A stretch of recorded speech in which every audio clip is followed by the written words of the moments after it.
केंद्र सरकार के 3 कृषि कानूनों के विरोध में 40 से ज़्यादा किसान संगठनों ने आज भारत बंद आयोजित किया।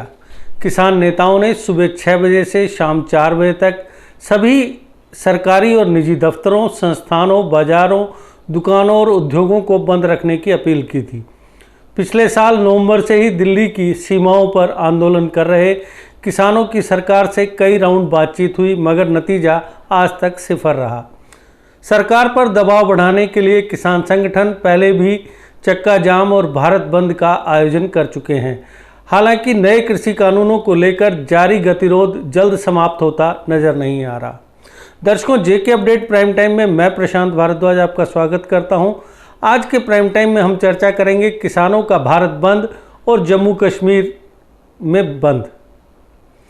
आपको बता दें कि सरकार और किसान संगठनों ने अब तक 11 दौर की बातचीत की है।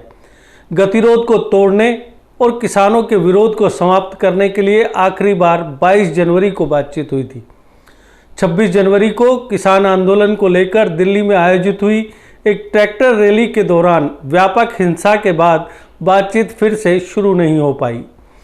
पिछले साल सितंबर में संसद द्वारा 3 कानून farmers produce trade and commerce promotion and facilitation act 2020, the farmers empowerment and protection agreement of price assurance and farm services act 2020 और the essential commodities amendment act 2020 पारित किए गए थे। केंद्र सरकार के 3 कृषि कानूनों को निरस्त करने की मांग को लेकर किसानों द्वारा किए जा रहे भारत बंद के समर्थन में सोमवार को जम्मू जिले में भी जगह जगह प्रदर्शन आयोजित किए गए। मार्क्सवादी कम्युनिस्ट पार्टी के नेता एम.वाई. तारिगामी की अगुवाई में सैकड़ों कार्यकर्ताओं और किसानों ने एक रैली निकाली और मुख्य सड़क पर धरने पर बैठ गए, जिससे यातायात बाधित हो गया। कार्यकर्ताओं को संबोधित करते हुए तारिगामी ने कहा, ये किसान विरोधी कानून एग्रीकल्चर सेक्टर को खत्म करने और भारत की फूड सेफ्टी को खतरे में डालने वाले हैं। उन्होंने आरोप लगाया कि इसके अलावा ये कानून मिनिमम सपोर्ट प्राइस यानी एमएसपी को खत्म करने और देश की एग्रीकल्चर और बाजारों को कारपोरेट सेक्टर के लिए गिरवी रखने का बेस तैयार करेंगे। तारिगामी ने कहा कि मिनिमम सपोर्ट प्राइस सुनिश्चित करके किसानों की प्रोडक्शन के लिए उचित कीमत प्रदान करने का मुद्दा किसानों की लंबे समय से पेंडिंग डिमांड है। उन्होंने कहा, एक और जहां किसान डीजल, पेट्रोल, फर्टिलाइजर, अन्य एग्रीकल्चर इनपुट्स और उनकी डेली नीड्स की बढ़ती कीमतों का खामियाजा भुगत रहे हैं, वहीं दूसरी ओर वे और गरीब होते जा रहे हैं क्योंकि उनकी इनकम कम हो रही है। यह देखते हुए कि किसानों द्वारा कृषि कानूनों को रद्द करने और एमएसपी की कानूनी गारंटी की मांग की ऐतिहासिक संघर्ष अभी जारी है, उन्होंने आरोप लगाया कि मोदी सरकार ने इन संघर्षरत किसानों के साथ बातचीत के माध्यम से जुड़ने से इनकार कर दिया है। उन्होंने मांग की कि सरकार को इस मुद्दे को सुलझाने के लिए तुरंत किसानों के साथ बातचीत की प्रोसेस शुरू करनी चाहिए। जम्मू में जम्मू कश्मीर किसान तहरीक द्वारा भी प्रदर्शन किया गया। हड़ताली किसानों के साथ एकजुटता व्यक्त करते हुए centre of Indian trade union के महासचिव ओम प्रकाश ने कहा कि नियो लिबरल पॉलिसियों से लड़ने और किसानों और मजदूर वर्ग की आजीविका पर हमले से लड़ने के लिए मजदूर किसान एकता को मजबूत किए जाने की जरूरत है। इसी तरीके से श्रीनगर में भी प्रदर्शन किया गया, जहां किसान नेता अब्दुल राशिद पंडित, गुलाम कादिर हफरू और अब्दुल रशीद इंद्रू ने एग्रीकल्चर प्रोडक्शन के लिए मिनिमम सपोर्ट प्राइस की मांग की। उन्होंने यह भी कहा कि सरकार द्वारा हॉर्टिकल्चर सेक्टर की पूरी तरह से उपेक्षा की गई है, हालांकि आबादी का एक बड़ा हिस्सा इस पर निर्भर है। सभी फसलों के लिए मिनिमम सपोर्ट प्राइस सुनिश्चित करके उनकी उपज के उचित मूल्य का मुद्दा लंबे समय से पेंडिंग है। उन्होंने कहा कि सरकार को एमएसपी में हॉर्टिकल्चर सेक्टर को भी शामिल करना चाहिए।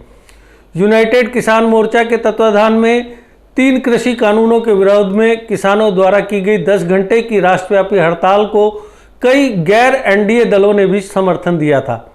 अगर हम जम्मू में हुए प्रदर्शन की बात करें तो प्रदर्शन में नाम मात्र को ही किसान शामिल हुए। जो असली किसान हैं उन्हें तो अपनी रोज़मर्रा की परेशानियों से ही निजात नहीं मिलती, तो वो कैसे ऐसे प्रदर्शनों में शामिल हो सकते हैं। इसके अलावा जम्मू क्षेत्र में कितने इलाकों में अब खेती होती है, यह भी इन आयोजकों को पता होना चाहिए। क्या जम्मू कश्मीर के किसानों पर इन नए कानूनों का असर होगा भी या नहीं, क्या इसका जायजा यहाँ प्रदर्शन आयोजित करने वाले आयोजकों ने लिया है?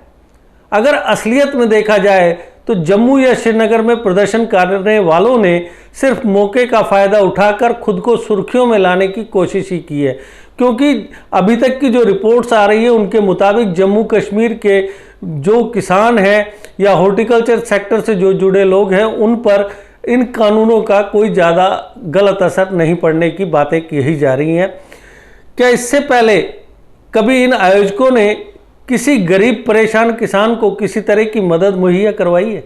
प्रदर्शन करना, अपनी मांगों को उजागर करना, ये संविधान ने हर एक को अधिकार प्रदान किया है, लेकिन इसका ये मतलब नहीं कि आप अपने प्रदर्शन की आड़ में अपने आप को सुर्खियों में लाने की कोशिश करें और व्यवस्थित तरीके से जो रूटीन लाइफ चल रही है उसको डिस्टर्ब करने की कोशिश करें। अगर किसान आंदोलन कर रहे हैं तो वो उस इलाके के किसान हैं जहां पर जो एग्रीकल्चर प्रोडक्शन है वो काफ़ी ज़्यादा मात्रा में होता है, जबकि जम्मू कश्मीर में ज़्यादातर जो प्रोडक्शन है वो फ्रूट्स का होता है या ड्राई फ्रूट्स का होता है। तो वो जो विशेषज्ञों का मानना है, जो जानकारों का कहना है कि जम्मू कश्मीर में जो हॉर्टिकल्चर सेक्टर है या जो एग्रीकल्चर सेक्टर है उस पर इन कानूनों का कोई अधिक प्रभाव नहीं पड़ेगा। अब ये प्रभाव पड़ेगा या नहीं पड़ेगा हम इस चर्चा में नहीं जाना चाहेंगे, लेकिन हम सिर्फ यही अपील करते हैं कि आप शांतिपूर्ण तरीके से अपना प्रोटेस्ट कीजिए ताकि किसी भी आम नागरिक को कोई परेशानी ना हो आपके प्रदर्शन से, ना किसी तरह का कोई ट्रैफिक डिस्टर्ब हो, ना कोई और किसी तरह का नुकसान किसी को हो। तो दर्शकों, आज के प्राइम टाइम में बस इतना ही। कल फिर किसी नए मुद्दे पर आपसे करेंगे चर्चा। तब तक दीजिए इजाजत। नमस्कार। जीके अपडेट रहे हमारे साथ। अगर आप ये वीडियो YouTube पर देख रहे हैं तो हमारे YouTube चैनल को सब्सक्राइब करें और बेल आइकन को क्लिक करें। अगर आप ये वीडियो Facebook पर देख रहे हैं तो हमारा Facebook पेज लाइक जरूर करें। For advertisement please contact 7051091811।